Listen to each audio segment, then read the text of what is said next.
ഏകാധിപത്യ ഭരണകൂടങ്ങൾ തന്നെയാണ് പൗരാണിക രീതികൾ പിന്തുടരുന്ന ഇന്നത്തെ രാജഭരണങ്ങളും. കിലോമീറ്റർ കണക്കിന് ഭൂമി അമേരിക്കൻ മിലിറ്ററി ബേസുകൾക്കായി വിട്ടു നൽകിയത് രാജഭരണങ്ങളുള്ള രാജ്യങ്ങളായതിനാലാണ്. അവിടെ ജനാധിപത്യ ഭരണങ്ങളായിരുന്നെങ്കിൽ അവർക്കതിന് എളുപ്പം സാധിക്കില്ലല്ലോ.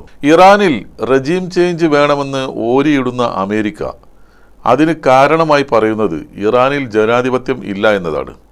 പക്ഷേ രാജഭരണമുള്ള ഗൾഫ് രാജ്യങ്ങളിൽ ജനാധിപത്യമുണ്ടോ എന്നവർ ചോദിക്കുന്നേയില്ല. എന്തുകൊണ്ട് അമേരിക്ക അതിനെ എതിർക്കുന്നില്ല? കാരണം വളരെ ലളിതമാണ്. അമേരിക്കയ്ക്ക് ഇഷ്ടം പോലെ ബേസുകളും ക്യാമ്പുകളും ഉണ്ടാക്കാൻ അവിടെ എളുപ്പമാണ്. ജനങ്ങൾ ചോദ്യം ചെയ്യില്ല. അതുകൊണ്ടാണ് ഇത്ര ചെറിയ ഒരു മിഡിൽ ഈസ്റ്റിൽ ഇത്രയധികം അമേരിക്കൻ ബേസുകൾ ഉണ്ടായത്. ഇനി ജനാധിപത്യ ഭരണം ഉണ്ടെങ്കിലും അമേരിക്കൻ ഇംഗിതങ്ങൾക്ക് എതിരായി നിൽക്കുന്നവരെ അവർ അംഗീകരിക്കില്ല. അതിന് ഉദാഹരണമാണ് ഇറാൻ. ഇറാനിൽ ഒരു ഭരണമാറ്റം ഉണ്ടായില്ലെങ്കിൽ അമേരിക്കൻ താൽപര്യങ്ങൾ സംരക്ഷിക്കപ്പെടില്ല. മറ്റൊരർത്ഥത്തിൽ മിഡിൽ ഈസ്റ്റ് രാജ്യങ്ങൾ അമേരിക്കയ്ക്ക് ആവശ്യത്തിന് ബേസുകൾ പണിയാനുള്ള സ്ഥലം നൽകുന്നതിലൂടെ തങ്ങൾക്ക് മനസ്സമാധാനമായി കിടന്നുറങ്ങാം എന്ന് കരുതിയെങ്കിൽ യഥാർത്ഥത്തിൽ ഇസ്രായേലിന്റെ സാമ്രാജ്യം മിഡിൽ ഈസ്റ്റിൽ ഊട്ടിയുറപ്പിക്കുന്നതിനുള്ള സഹായമാണ് ഇതിലൂടെ അവർ ഇതുവരെ ചെയ്തത്. ഇതിനിടയിൽ ഇറാനുമായുള്ള ആണവ കരാർ കീറിയെറിഞ്ഞത് പാശ്ചാത്യ രാജ്യങ്ങളാണെന്ന് റഷ്യ പ്രസ്താവന ഇറക്കുകയും ഇറാനെ ശക്തമായി പിന്തുണച്ചും യൂറോപ്പിനെ വിമർശിച്ചും വ്ളാഡിമിർ പുടിൻ തന്നെ രംഗത്ത് വരുന്നതുമായ കാഴ്ചയാണിപ്പോൾ നമ്മൾ കാണുന്നത്. പശ്ചിമേഷ്യയിൽ ഇറാനും അമേരിക്കയും തമ്മിലുള്ള പോരാട്ടങ്ങൾക്കും ആണവ കരാർ സംബന്ധിച്ച വിവാദങ്ങൾക്കുമിടെ ഇറാനെ ശക്തമായി പിന്തുണച്ച് റഷ്യൻ പ്രസിഡന്റ് വ്ളാഡിമിർ പുടിൻ തന്നെ രംഗത്ത് വന്നത് ഇനിയുള്ള കാര്യങ്ങൾ അത്ര എളുപ്പമല്ല എന്ന് അമേരിക്കയെ ബോധ്യപ്പെടുത്തുന്നത് തന്നെയാണ്. ഇറാൻ അവരുടേതായ കാര്യങ്ങൾ കൃത്യമായി ചെയ്തു. എന്നാൽ പാശ്ചാത്യ രാജ്യങ്ങൾ കരാർ വലിച്ചു കീറി. എന്നിട്ടിപ്പോൾ ഇറാൻ കരാറിനോട് വിശ്വസ്തത കാണിക്കണമെന്ന് യൂറോപ്പ് പ്രതീക്ഷിക്കുന്നതിൽ എന്തർത്ഥമാണുള്ളത്?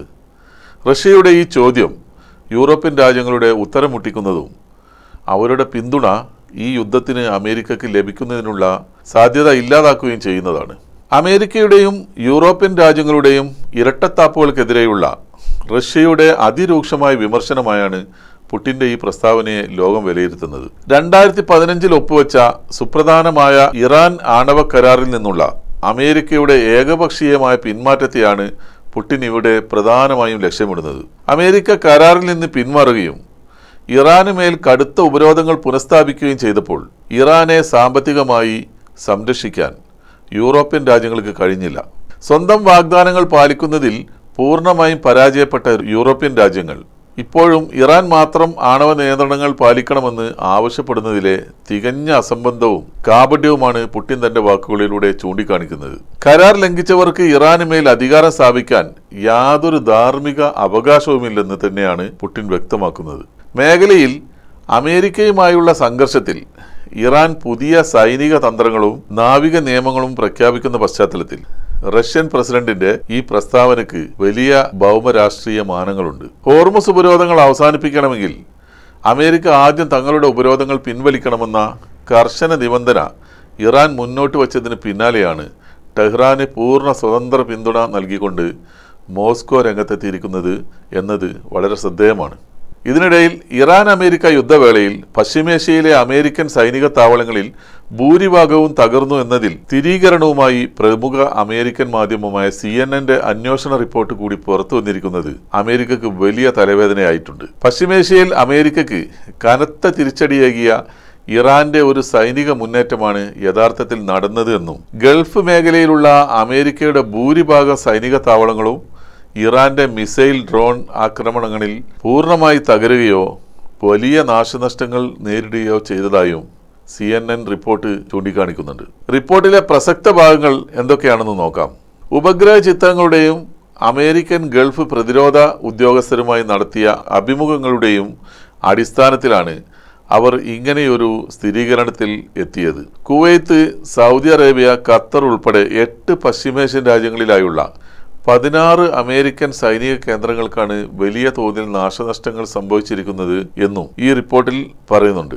ഒരിക്കലും തകർക്കാനാവില്ലെന്ന് അമേരിക്ക വിശ്വസിച്ചിരുന്ന പല സേനാ താവളങ്ങളും തകർന്നടിഞ്ഞ് ഇപ്പോൾ ഉപയോഗശൂന്യമായ അവസ്ഥയിലാണ്.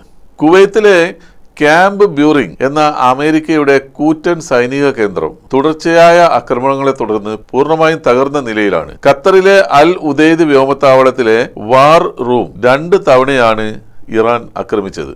ജോർദാനിലെ താഡ് മിസൈൽ പ്രതിരോധ സംവിധാനങ്ങളുമായി ബന്ധിപ്പിച്ചിരുന്ന റഡാറുകളും സൗദി അറേബ്യയിലെ പ്രിൻസ് സുൽത്താൻ വ്യോമത്താവളത്തിലുണ്ടായിരുന്ന ബോയിങ് E-3 സെൻട്രി വിമാനവും ഇറാൻ തകർത്തു. സാറ്റലൈറ്റ് ആശയവിനിമയങ്ങൾക്കായി ഉപയോഗിക്കുന്ന ഭൂരിഭാഗം റേ ഡോമുകളും നശിപ്പിക്കപ്പെട്ടു. ചൈനയിൽ നിന്ന് രഹസ്യമായി ഇറാൻ സ്വന്തമാക്കിയ അത്യാധുനിക ഉപഗ്രഹം ഉപയോഗിച്ചാണ് ഇറാൻ അമേരിക്കൻ താവളങ്ങളുടെ വ്യക്തമായ ചിത്രങ്ങൾ ശേഖരിച്ചതും കൃത്യമായ ആക്രമണങ്ങൾ നടത്തിയതും. യുദ്ധത്തിൽ ഇതുവരെ $25 ബില്യൺ നഷ്ടമുണ്ടായെന്നാണ് പെന്റഗൺ ഔദ്യോഗികമായി പറയുന്നത്. എന്നാൽ തകർന്ന അടിസ്ഥാന സൗകര്യങ്ങൾ കൂടി കണക്കിലെടുക്കുമ്പോൾ യഥാർത്ഥ നഷ്ടം $40 മുതൽ $50 ബില്യൺ വരെ വരുമെന്നാണ് അമേരിക്കൻ പ്രതിരോധ വൃത്തങ്ങൾ സൂചിപ്പിക്കുന്നത്. ഇത് ഇന്ത്യൻ രൂപയിൽ പറഞ്ഞാൽ 4 ലക്ഷം കോടിയിലധികം രൂപ വരും എന്നോർക്കണം.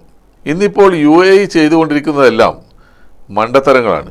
ഒപെക്കിൽ നിന്ന് പിന്മാറിയതും ഇസ്രയേലുമായി ബന്ധങ്ങൾ സ്ഥാപിച്ചതും ഇപ്പോൾ അമേരിക്കയെ കൂട്ടിനുണ്ടെന്ന അഹങ്കാരത്തിൽ ഇറാനെതിരെ ഭീഷണി മുഴക്കുന്നതും എല്ലാം മണ്ടത്തരങ്ങളാണ്. UAE എക്കോണമി ഒരു ബബിൾ പോലെ തകർന്നടിയാൻ ഒരു ഫുൾ ഫ്ലെഡ്ജ് വാർ തന്നെ വേണമെന്നില്ല. പ്രത്യേകിച്ച് ഇറാന്റെ ക്ലോസ്ഡ് റേഞ്ചിലിരുന്ന് ഇറാനെതിരെ പട നയിക്കാൻ ഇസ്രയേലിനും അമേരിക്കക്കും ലാൻഡും എയർ സ്പേസും വിട്ടു നൽകുന്നത് UAE സംബന്ധിച്ചിടത്തോളം അത് ആത്മഹത്യാപരമായിരിക്കും.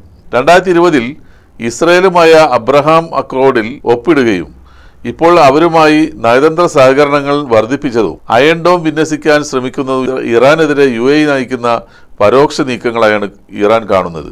സ്വാഭാവികമായും ഇപ്പോൾ നടക്കുന്ന യുദ്ധത്തിന്റെ പശ്ചാത്തലത്തിൽ UAE കൂടുതൽ ടാർഗറ്റ് ചെയ്യപ്പെടാൻ ഇത് കാരണമാകുമെന്ന് സാമാന്യ യുക്തിയുള്ള ആർക്കും ഊഹിക്കാവുന്നതേ ഉള്ളൂ.